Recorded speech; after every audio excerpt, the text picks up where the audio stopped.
Julius, it's lovely to see you, and it's been great to get to know you over the last few months. It'd be great to hear just a little bit about your history, because we're just in Black History Month, and so to hear what your history is would be really interesting. Nice to meet you as well, Ian. My name is Julius, and I was born in Kenya. I'm a software engineer by trade, but I do other jobs like civil service. I've been civil service since 2001. I also support people with disabilities in their homes. I also look after rough sleepers around Chester and people with drug addiction. How did you come to be in England? I mean, you were born in Kenya, but you're here now. I was helped a lot by church, especially the Church of England, who sent 2 missionaries to Kenya as volunteers through the Church Missionary Society. And they helped us, me and my community, a lot. I wouldn't be what I am now if they hadn't come there, and many other people in my village. And I guess that's part of what Black History Month is all about. It's recognising that there has been some extraordinary stories about how the gospel has transformed communities in Africa and other parts of the world. That's true, because the impact these 2 missionaries and the others who followed has led to the first 2 years the first missionaries came, produced. We now have 6 bishops from that group. 6? And many others who are vicars, religious leaders and things like that. So we could say that whilst the colonisation of Africa produced all sorts of negatives, there were lots of positives as well. There is a lot of benefits. Well, not benefits, but progress from what the church is doing.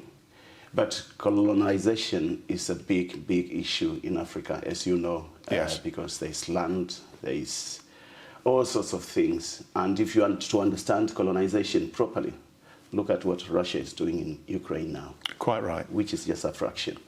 So, yeah. But church is still doing a lot and being appreciated. In fact, for example, at the moment, in my county, there's 700,000 people attending church every single Sunday.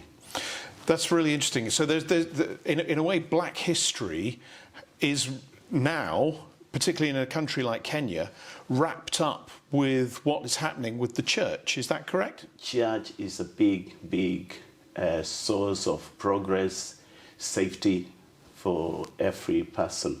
It is the voice that people use and have to raise their issues more than actually the government. Right.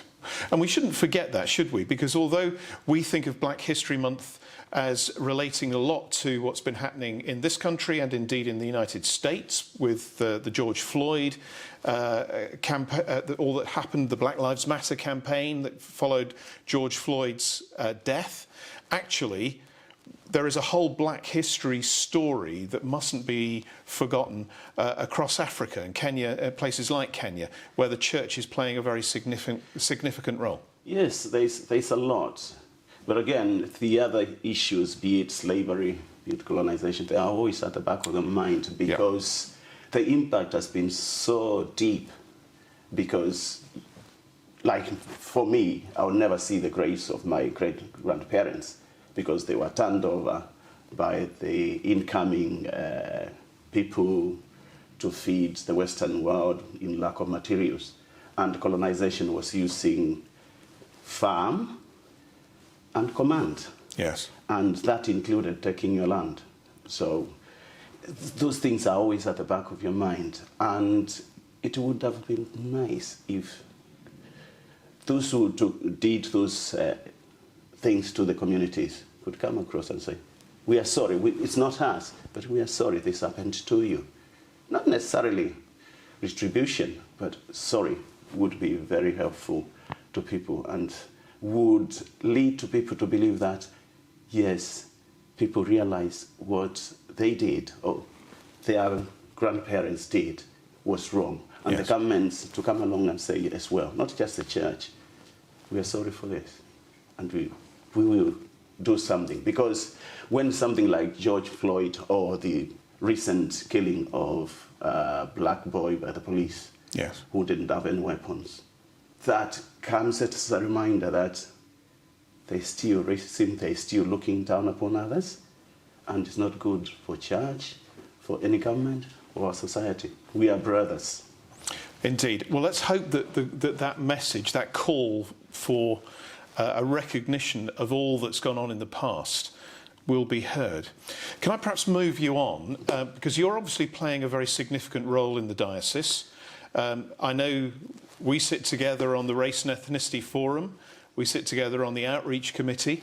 And I know that within your community, you've already said that you're playing a very significant part for good. What would you say to those from the black community about building, if you like, the new Britain? What would you say about that? Building the new Britain is understanding each other's way of thinking, where somebody's coming from when they say something, and try to talk to them if you feel that's not right. Have a conversation with them. Not a fight, a conversation. And it will lead to something else. Somebody will understand you differently from that conversation. Say, oh, I didn't know that. Just out of a conversation. So we need to grow together. We need to share.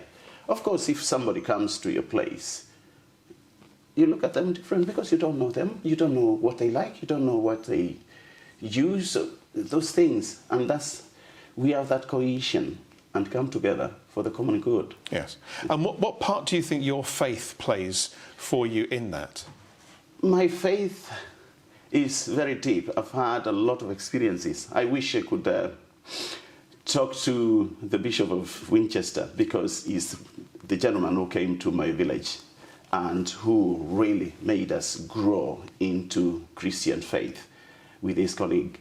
And is seeing how you plant one seed, growing and blossoming and spreading other seeds.